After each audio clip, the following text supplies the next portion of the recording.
একের পর এক ইসরায়েলি মিসাইলের আঘাতে প্রকম্পিত সিরিয়া। টার্গেট দেশটির সামরিক স্থাপনা ও সেনা ঘাঁটি। নতুন সরকার সংগঠিত হওয়ার আগেই কোমর ভেঙে দিতে চাইছে নেতানিয়াহু প্রশাসন।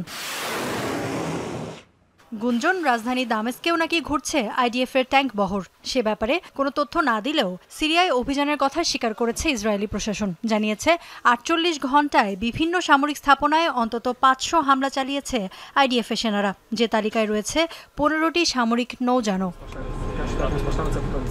ইসরায়েলের দাবি, সিরিয়ার অভ্যন্তরীণ ইস্যুতে তাদের মাথা ব্যথা নেই। শুধু গোলান মালভূমিতে ইহুদিদের সুরক্ষা আর নিজ ভূখণ্ডের নিরাপত্তা নিয়েই তারা উদ্বিগ্ন। সেটি নিশ্চিতেই চালানো হচ্ছে হামলা। সিরিয়ার অভ্যন্তরীণ বিষয়ে আমরা হস্তক্ষেপ করতে চাই না। জিহাদিদের দমনেই কৌশলগত সামরিক সক্ষমতায় হামলা চালানো হয়েছে। সিরিয়ার নতুন সরকারের সাথে সুসম্পর্ক গড়তে চাই, কিন্তু তারা যদি ইরানকে আধিপত্য বিস্তারের সুযোগ দেয় তাহলে আমাদের কঠোর হতেই হবে। হিজবুল্লাহ ইরান অস্ত্র আদান প্রদানও মানব না। এরই মধ্যে সিরিয়ায় বিশেষ ডিফেন্স জোন তৈরির নির্দেশ দেওয়া হয়েছে সেনাদের। ইসরায়েলের জন্য হুমকি হলে অবস্থা গাজা, লেবাননের মতো হবে, হুঁশিয়ারি প্রতিরক্ষা মন্ত্রীর।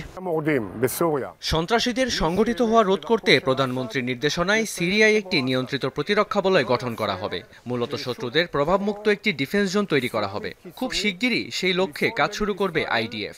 যারাই ইসরায়েলের জন্য হুমকি হয়ে উঠবে তাদের অবস্থাই গাজা আর লেবাননের মতো হবে। আসাদ সরকারের পতনের পর থেকেই সিরিয়ায় ব্যাপক হামলা শুরু করেছে নেতানিয়াহু প্রশাসন। রোববারই আরও অগ্রসর হয়েছে গোলান মালভূমিতে। ইফাত আরা খন্দকার, যমুনা নিউজ।